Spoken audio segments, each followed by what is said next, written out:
Hello students, Mrs. Veena, Associate Professor in Chemistry, Government College, Nauhar, District Hanumangarh. BSc part first में stereo chemistry के chapter में आज हम दो टॉपिक पर चर्चा करेंगे, उनका अध्ययन करेंगे। पहला है किरेलिटी एंड सिमेट्री एंड सेकंड रहेगा मॉलिक्यूलर किरेलिटी। अब किरेलिटी एंड सिमेट्री क्या होती है, यानी किरेलता एवं सममिति। तो एक अणु जिसमें कोई भी सममिति तत्व न हो उसे असममित अणु कहते हैं, एसिमेट्रिक मॉलिक्यूल। यदि कोई अणु अपने प्रतिबिंब रूप पर अध्यारोपित नहीं होता है तो वह ध्रुवण घूर्णक होता है, अर्थात एक ध्रुवण घूर्णक अणु कभी भी अपने प्रतिबिंब रूप पर अध्यारोपित नहीं होता है। प्रारंभ में यह धारणा थी कि सभी असममित अणु ध्रुवण घूर्णक होते हैं, अतः यह माना गया कि इसका विपरीत अर्थात एक अणु जो कि ध्रुवण घूर्णक है तो वह असममित भी होगा, लेकिन ऐसा नहीं पाया गया। अगर उदाहरण हम देखें, टार्टेरिक एसिड जो कि मॉलिक्यूल ध्रुवण घूर्णक है लेकिन असममित नहीं है, क्योंकि इसके अंदर एक सममिति अक्ष उपस्थित होता है, प्लेन ऑफ सिमेट्री इसके अंदर उपस्थित होता है। टार्टेरिक एसिड की आप यहाँ दो स्ट्रक्चर देख रहे हैं। ये दोनों संरचनाएं एक दूसरे की मिरर इमेज है, संरचना फर्स्ट और संरचना सेकंड, जो एक दूसरे पर अध्यारोपित नहीं होते हैं। तो इस प्रकार से ये तर्कसंगत अधिक प्रतीत हुआ कि ध्रुवण घूर्णकता को प्रतिबिंब रूप पर अध्यारोपण से न जोड़ा जाए, अर्थात यदि अणु अपने प्रतिबिंब रूप पर अध्यारोपित नहीं होता है तो वह ध्रुवण घूर्णक होगा, अर्थात एक ध्रुवण घूर्णक अणु कभी भी अपने प्रतिबिंब रूप पर अध्यारोपित नहीं होता है।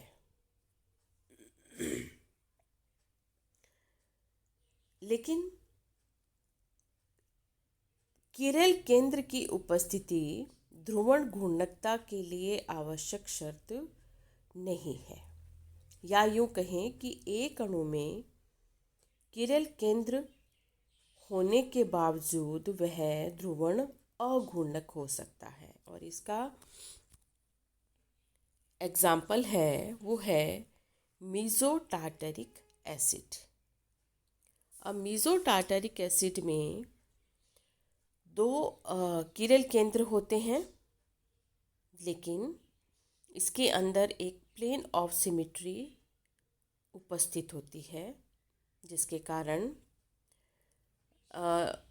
किरेल केंद्र होते हुए भी यह ध्रुवण अघूर्णक होता है। आप देख रहे हैं स्ट्रक्चर में प्लेन ऑफ सिमेट्री, दो किरेल केंद्र हैं परंतु फिर भी यह ध्रुवण अघूर्णक है। तो इस प्रकार से किरेलता के लिए दर्पण प्रतिबिंबों का अनअध्यारोपण एक निर्धारित मापदंड है, अर्थात एकांतरित अक्ष की अनुपस्थिति। ऐसे अणु जो किरेल नहीं होते अकिरेल कहलाते हैं और उन्हें सममिति तल की उपस्थिति से आसानी से पहचाना जा सकता है। तो जिनमें सममिति तल नहीं होता उनमें सममिति अक्ष उपस्थित हो सकता है, या किसी के अंदर एकांतरित अक्ष की उपस्थिति हो सकती है, जिसके कारण अणु अकिरेल हो जाता है और वह ध्रुवण अगुणक हो जाता है, यानी ऑप्टिकली इनएक्टिव हो जाता है। तो अणु जिसमें कोई किरण केंद्र नहीं होता है परंतु वह ध्रुवण घूर्णक हो सकता है, यह आणविक किरणलता कहलाती है, यानी मॉलिक्यूलर किरलिटी कहलाती है। किरण केंद्र एकल परमाणु को संबोधित करता है जिसमें कार्बन परमाणु की चारों संयोजकता विभिन्न समूह द्वारा संतृप्त होती है, जबकि किरलिटी अथवा असम्मिति में असम्मिति संपूर्ण अणु से संबंधित होती है। यानी ये एक बहुत ही इम्पॉर्टेंट पॉइंट आता है कि किरण केंद्र केवल एक परमाणु को इंडिकेट करता है जिसमें उस कार्बन परमाणु की चारों संयोजकताएं भिन्न समूहों द्वारा जुड़ी होती है, जबकि जो किरलिटी है वो संपूर्ण अणु से संबंधित रहती है। तो इस प्रकार से किसी अणु की किरणलता के लिए उसमें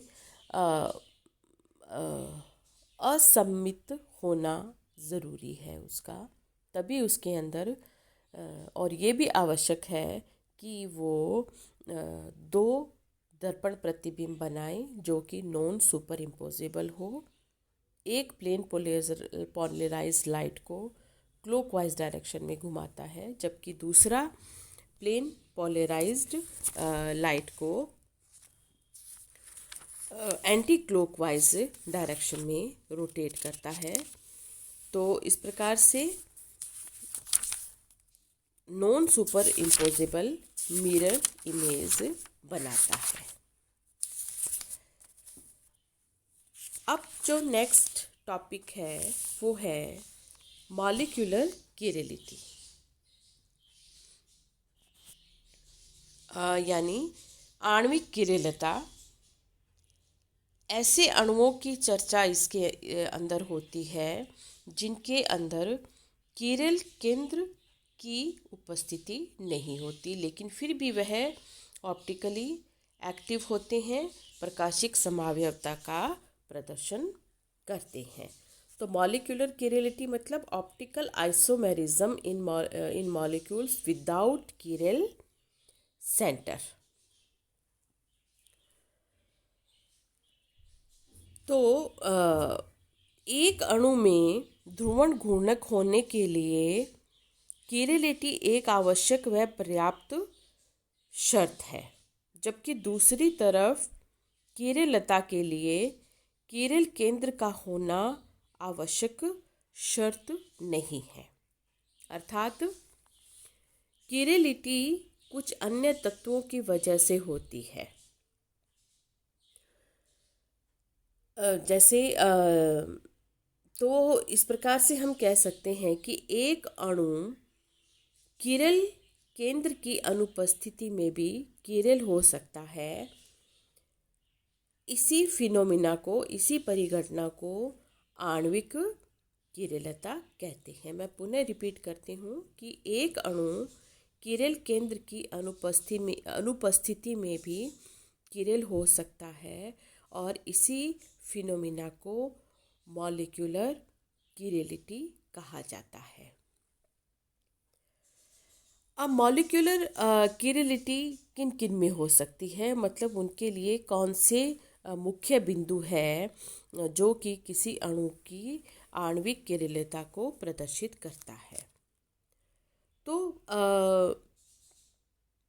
निम्नलिखित तीन तत्वों को अणु में प्रवेशित कराकर आणविक किरणलता को प्राप्त किया जा सकता है। अब ये कौन से तीन एलिमेंट है? पहला है किरण सेंटर, किरण केंद्र, दूसरा है किरण एक्सिस, किरण अक्ष, और तीसरा है किरण प्लेन, किरण तल। अब आणविक किरणलता के लिए आवश्यक शर्त है कि अणु में सममिति तत्व यानी एलिमेंट ऑफ सिमिट्री का अभाव हो। किरल सेंटर, किरल एक्सिस एवं किरल प्लेन को रखने वाले समस्त अणु किरलता का प्रदर्शन करते हैं। अब इनका बहुत बड़ा जो एग्जाम्पल है जिनके अंदर हम कह सकते हैं कि स्टीरियोजेनिक सेंटर हैं और स्टीरियो एक्सिस या स्टीरियो प्लेन इनके अंदर उपस्थित होता है। तो इनके एग्जाम्पल्स हैं एलीन्स तथा दूसरे हैं बाईफिनाइल्स। ये दो इसके एग्जाम्पल हैं जो किरल एक्सिस के कारण ध्रुवण घूर्णकता का प्रदर्शन करते हैं, यानी ये ऑप्टिकली एक्टिव हो जाते हैं। सबसे पहले इसमें हम पढ़ेंगे, चर्चा करेंगे, वो है ऑप्टिकल आइसोमेरिज्म इन एलीन्स। अब एलीन्स क्या होते हैं? ऐसे यौगिक जिनके अंदर संचयी द्विबंध क्यूमुलेटिव डबल बॉन्ड उपस्थित होता है वो एलीन्स कहलाती हैं। ये आप स्ट्रक्चर देख रहे हैं अपनी इस शीट पर, जिसमें क्यूमुलेटिव डबल बॉन्ड यानी लगातार जो उपस्थित है द्विबंध, नज़दीक के 2-3 कार्बन परमाणुओं के मध्य यह द्विबंध उपस्थित है, और जो टर्मिनल कार्बन्स होते हैं उन पर अलग अलग परमाणु अथवा समूह से उनकी जो संयोजकता है वो भरी हुई होती है। तो इस प्रकार से इन कार्बन को हम 2 भागों में बांट सकते हैं। जो सेंटर का कार्बन है वो कहलाएगा सेंटर कार्बन यानी केंद्रीय कार्बन, और जो दूसरे जो 2 कार्बन होते हैं वो टर्मिनल कार्बन्स कहलाते हैं। अब अगर हम इनके संकरण की बात करते हैं तो देखिए आप कि जो केंद्रीय कार्बन होता है वो sp संकरित अवस्था में होता है, जबकि जो टर्मिनल कार्बन्स होते हैं ये sp2 संकरित अवस्था में होता है। तो केंद्रीय कार्बन पर 2 रिक्त p कक्षक उपलब्ध होते हैं, जबकि जो टर्मिनल कार्बन्स होते हैं उन पर एक रिक्त p कक्ष की उपलब्धता होती है। अब ये इसका मॉलिक्यूलर ऑर्बिटल डायग्राम एलीन्स का, जिसमें आप देख रहे हो कि केंद्रीय कार्बन परमाणु पर 2 रिक्त p कक्षक और जो टर्मिनल कार्बन है उन पर एक रिक्त p कक्षक होता है। तो इस प्रकार से ये द्विबंध की निर्माण करते हैं डबल बॉन्ड, जिसमें आप देख रहे हैं कि एक को जो शेडेड p ऑर्बिटल और दूसरे कार्बन का शेडेड p ऑर्बिटल बनकर ये पाई बॉन्ड बनाता है। दूसरी तरफ जो अनशेडेड p ऑर्बिटल को के बीच के पाई बॉन्ड को बनता हुआ दर्शाया गया है। अब ये जो अतिव्यापन है इन p कक्षकों का, जिसके वजह से पाई बंध या क्यूमुलेटिव डबल बॉन्ड का निर्माण होता है, p कक्षकों के अतिव्यापन परस्पर अतिव्यापन से एक दूसरे के लंबवत 2 पाई बॉन्ड का निर्माण होता है, और इन 2 संचयी द्विबंधों के कारण यह माना जा सकता है कि एलीन्स ऐसे सिस्टम हैं जिनके अंदर 2 लंबवत तल उपस्थित होते हैं। अब नेक्स्ट इस डायग्राम में आप देखें कि इन लंबवत तल को दिखाया गया है, जो कि इस प्रकार से 2 लंबवत तल बनते हैं, जिनसे कि इनमें ये ऑप्टिकली एक्टिव हो जाता है मॉलिक्यूल ऑप्टिकली एक्टिव हो जाता है, ध्रुवण घूर्णकता का प्रदर्शन ये करता है। यद्यपि इनमें कोई कीरेल जो केंद्र या कार्बन की उपस्थिति इसमें नहीं होती है। तो एक ये सिंपल, अगर हम सिंपल यानी अप्रतिस्थापित सरल एल्कीन का एक दर्पण प्रतिबिंब देखें, तो आप यहाँ देखें कि सरल अप्रतिस्थापित एल्कीन का जो दर्पण प्रतिबिंब है ये अध्यारोपित हो जाता है, इसलिए ये अणु ऑप्टिकली इनएक्टिव होता है या अकिलिल होता है। दूसरी तरफ जो प्रतिस्थापित एल्कीन है जिसके अंदर ए बी के बराबर नहीं होता है, ये non super imposable mirror image बनाता है, इसलिए ये अणु किरल अणु होता है और ऑप्टिकली एक्टिव मॉलिक्यूल होता है और यह ध्रुवण घूर्णकता का प्रदर्शन करता है। तो प्रतिस्थापित एलीन्स जिनके अंदर ए बी के बराबर नहीं होता है, कार्बन कार्बन डबल बॉन्ड के रिस्ट्रिक्टेड रोटेशन के कारण यानी निश्चित अथवा प्रतिबंधित घूर्णन के कारण दर्पण प्रतिबिंब एक दूसरे पर अध्यारोपित नहीं होते हैं। परिणाम स्वरूप दो लंबवत असममित तल उत्पन्न होते हैं और ये प्रतिबिंब समावयवी होते हैं, जैसा कि आप इस स्ट्रक्चर में यहाँ पर देख रहे हैं। तो एलीन्स में जो किरलता की आवश्यक शर्त है वो है कि पहला, एलीन्स में सम संख्या में क्यूमुलेटेड या संचयित द्विबंध होने चाहिए, और दूसरा है कि टर्मिनल कार्बन परमाणु पर प्रतिस्थापित समूह समान नहीं होने चाहिए। ये बहुत इम्पॉर्टेंट पॉइंट है एलीन्स की जब हम ऑप्टिकल आइसोमेरिज्म की बात करते हैं। पहला, मैं पुनः रिपीट करती हूँ, एलीन्स में सम संख्या में संचयित द्विबंध होने चाहिए। दूसरा, टर्मिनल कार्बन परमाणु पर प्रतिस्थापित समान नहीं होने चाहिए। अब एक एग्जाम्पल आप देख रहे हैं 2,3 पेंटाडाइइन, जो कि non super imposable mirror image बनाते हैं, इसलिए ये मॉलिक्यूलर किरलिटी का प्रदर्शन करते हैं।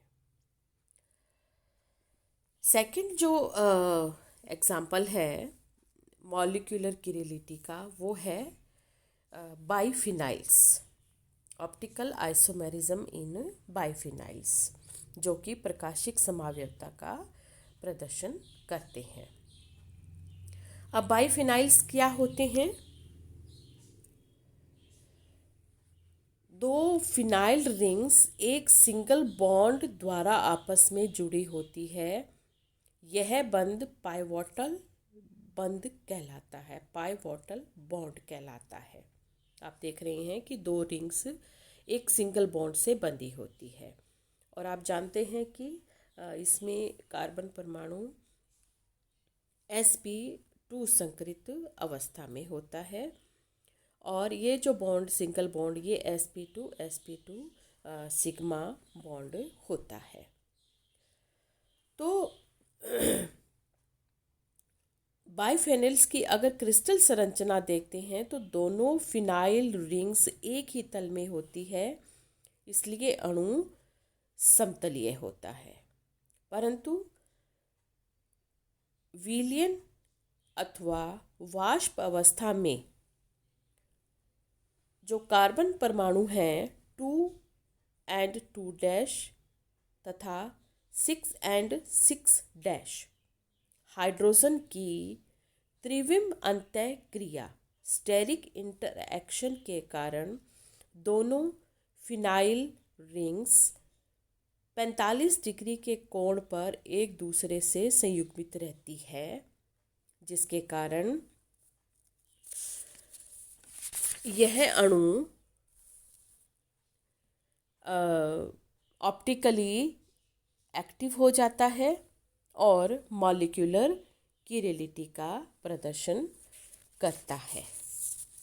मैं पुनः रिपीट करती हूँ ये लाइन कि क्रिस्टल संरचना में दोनों फिनाइल विलय एक ही तल में होती है, जिससे अणु समतलीय होता है, लेकिन विलयन या वाष्प रूप में 2,2- तथा 6,6- हाइड्रोजन परमाणु की स्टेरिक इंटरैक्शन के कारण, त्रिविम अंतःक्रिया के कारण दोनों फिनाइल वलय 45 डिग्री के कोण पर एक दूसरे से संयुग्मित रहती है, जिसके कारण यह ऑप्टिकली एक्टिव हो जाते हैं और ध्रुवण घूर्णकता का प्रदर्शन करते हैं। एक एग्जाम्पल आप यहाँ देख रहे हैं, ये है 6,6- di nitro biphenyl 2,2- di carboxylic acid.